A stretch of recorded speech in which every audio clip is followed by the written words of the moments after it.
Immigration continues to be a contentious subject. How will you be impacted by our immigration policies? Could they be catastrophic for our future generations, or could they propel Australia into an economic powerhouse in our region? In this video, we're going to explore what could happen and how it might affect you as a homeowner or a property investor. There are currently many factors influencing house price volatility, and today we're just going to look at one. Of course, there are 5 major factors that influence prices, and these include finance availability, immigration, infrastructure, confidence, and government policy. At this point, we're just going to look at immigration to see what effect it might have on the property market over the next 12 to 18 months, or in fact longer. Immigration, one could argue, has made Australia what it is today. Population growth is the main driver of house prices purely because of the demand it creates and the lack of supply that we have for the demand. Immigration currently contributes around 2/3 to our GDP growth.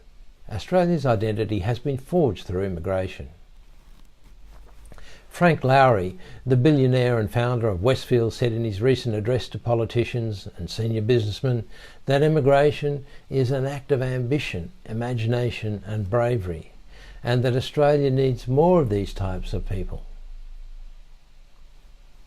He said, "We're all familiar with the differences between the Australia of the 1950s and the Australia of today. We are richer, more productive, more interesting now than we were then. This change would not have been possible without a big immigration program." If we looked at where we excel, it's where we're prepared to take risks.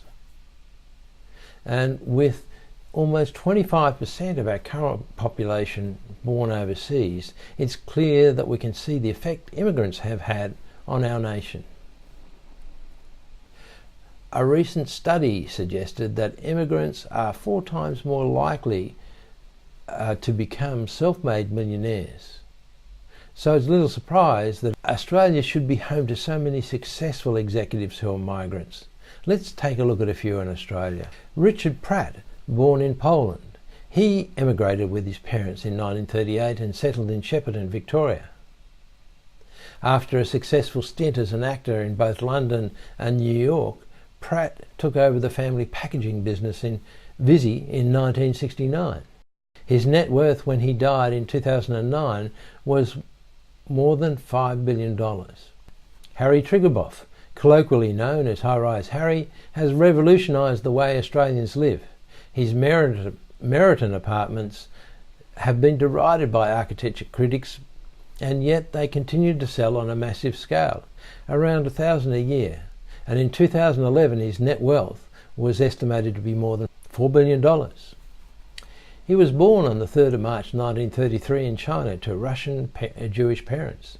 He spent his early childhood in the Jewish community in Tianjin and moved to Australia in 1947. Russell Kogan, of Russian descent, moved to Australia in 1989. He lived in public housing flats and started the multi-million-dollar Kogan Technologies from his parents' garage in 2006. And there are many more. So there's a good argument for increasing immigration, and I'm a great believer of this too. Of course, should immigration be reduced, it is clear that our GDP would drop significantly and our economy would falter. And that's the reason it's unlikely to drop significantly. The problem, however, is that our infrastructure, housing and transport isn't and won't be able to cope with the current levels of immigration. And this provides us with some significant challenges.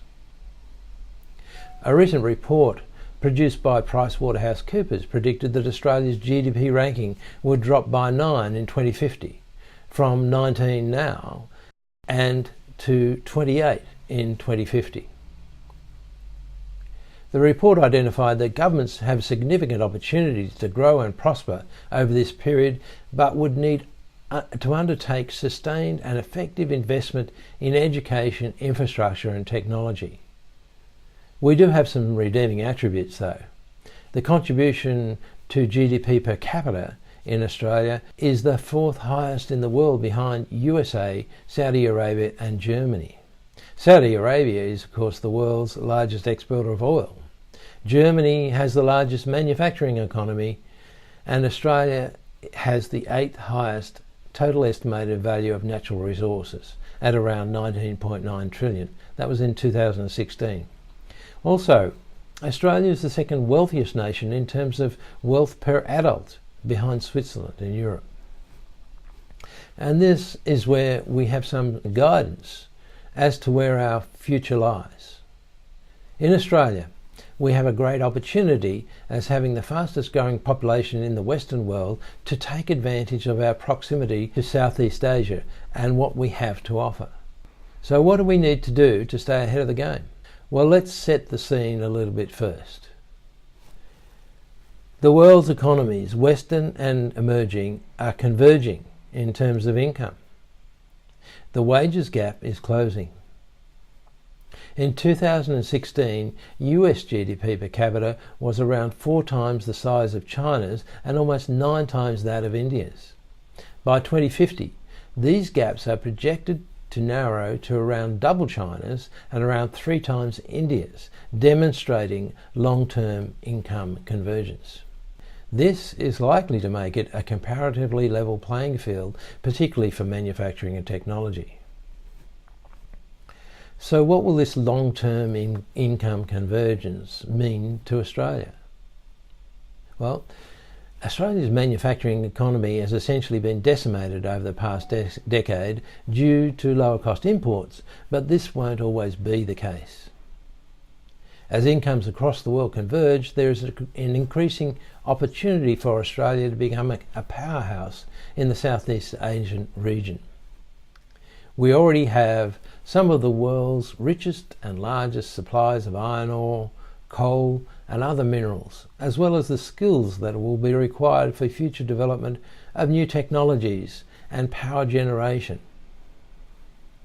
Additionally, we have a strong and resilient business legal framework, and this is a framework that allows international trade with confidence. By embracing the development of infrastructure across Australia, we not only solve many of the problems caused by our lack of urban planning strategies, resulting in rapid house price growth and unaffordable homes to our younger people, we will also enhance productivity and create more jobs. But what sort of infrastructure is going to be the most effective?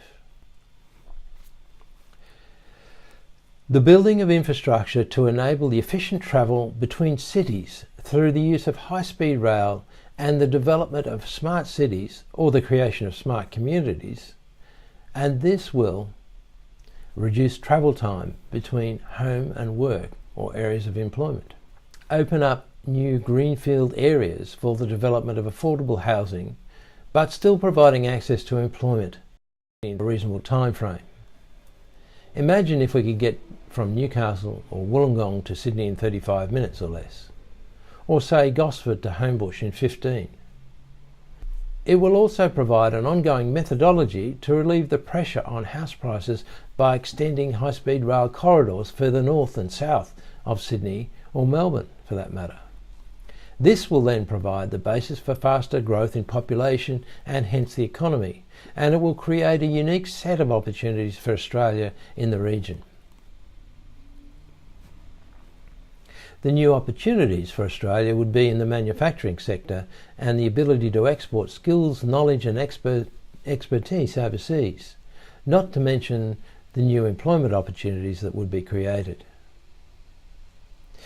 How would we implement this? Well, it's a technique savvy property investors have been using for decades, and it's called value capture, but this is a topic for another video. In any case, it's unlikely that immigration will drop, and if it does, then expect to see an increase in unemployment, a faltering economy, and even perhaps a recession. immigration is likely to continue at its current levels, as Australia's growth is very dependent on immigration.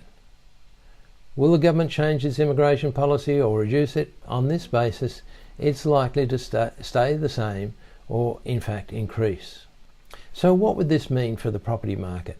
Well, housing prices will continue to rise as the demand for housing increases with population growth and the supply does not keep up with it.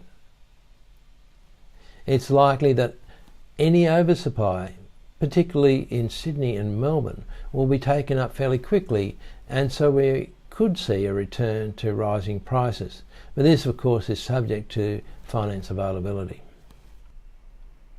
The government is addressing the infrastructure issue, and it may provide many solutions, but what are the opportunities for investors if this happens? What major projects are scheduled that will have a dramatic effect on property prices? And where will they be?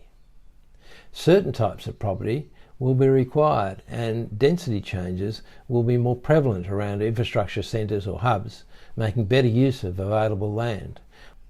One could imagine what this would mean if Newcastle and Wollongong were only 30 minutes away from Sydney. Hi, I'm John Moore, CEO of Forrester Cohen, and we help IT professionals successfully create passive income through property investing. Many of our clients have generated exceptional results, and in less than 10 years. If you want to back up your career income, we can help you.